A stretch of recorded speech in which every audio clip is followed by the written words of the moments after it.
Welcome to The Explainer. Today, we're diving into the big ideas from a book that totally changed how millions of people think about money, Robert Kiyosaki's Rich Dad, Poor Dad.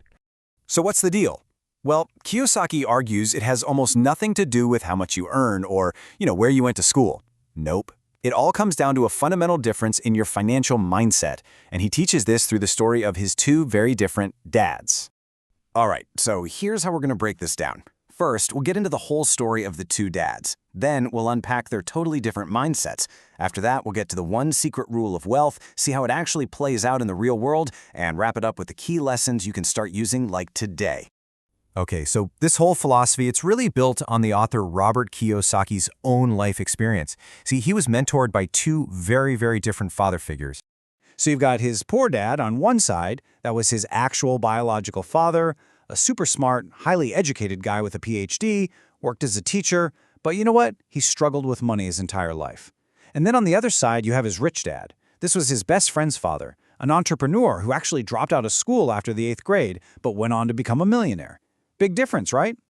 You can imagine, right? As a kid, Kiyosaki was totally confused. I mean, both of these men wanted him to succeed, but the advice they gave him about money, it was completely opposite. And that difference really just came down to how they thought. Okay, so get this. The most basic fundamental difference was how they reacted when they wanted something. His poor dad's go-to phrase was, "I can't afford it." And that's it, conversation over, a total dead end.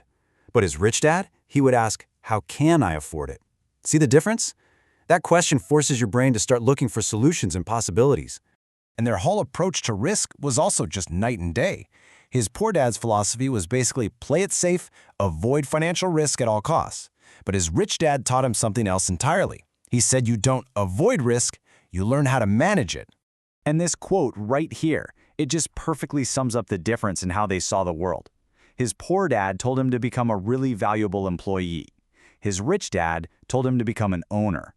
Two completely different paths. So at just 9 years old, Kiyosaki made a choice. He decided to follow his rich dad's advice. And that's when he learned the single most important lesson in financial literacy. Really, the one rule that separates the wealthy from, well, everyone else. And here's the crucial point, right? A huge salary does not automatically make you wealthy. Not at all. I mean, we've all heard those stories about lottery winners or pro athletes who make millions and then end up completely broke. Why does that happen? It's because they don't get this one simple rule. Okay, so Rich Dad's definition of an asset. It's incredibly simple. An asset is anything at all, that puts money into your pocket, whether you're actively working for it or not. And you probably guessed it, a liability is the exact opposite. It's anything that costs you money and takes it out of your pocket. And that right there, that's the secret.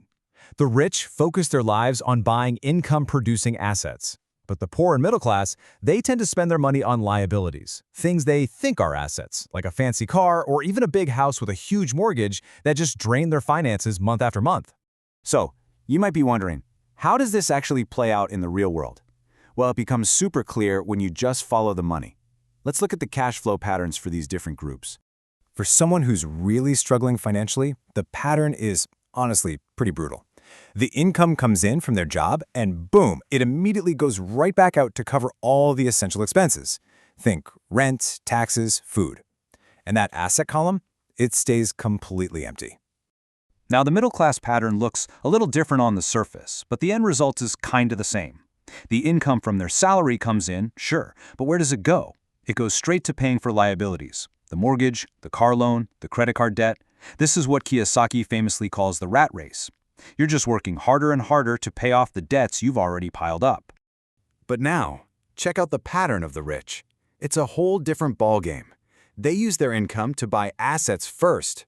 We're talking stocks, bonds, real estate that generates rent, or even businesses. And then, those assets create more income, which then pays for their expenses. See how that works?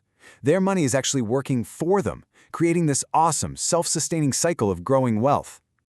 All right, so that's the theory. But let's talk about how these ideas can actually be put into practice in the real world to build some tangible wealth. Robert Kiyosaki tells this great personal story about putting these lessons to the test. So, back in 1989, the real estate market in the US was in a recession. Everyone was scared, running for the hills. but he saw an opportunity. So what did he do? He found a property that was in distress and snagged it for just $20,000. Then, he immediately rented it out, turning it into an asset that was literally putting cash in his pocket every single month. A couple of years later, when the market bounced back, he sold that same house for $95,000. That's a huge profit, and it happened all while the asset was paying for itself. He was managing risk while everyone else was just running away from it. So really, this all comes down to 3 super powerful, actionable lessons. First, focus on learning, not just earning. Your financial education is way more valuable in the long run. Second, play to win and don't be so afraid of making mistakes. They're just opportunities to learn. And third, and this is the big one, stop working for money and start making your money work for you. So after all that, understanding this philosophy really leaves us with one final crucial question we should all probably ask ourselves. Think about your life right now. Your home, your car, your stuff.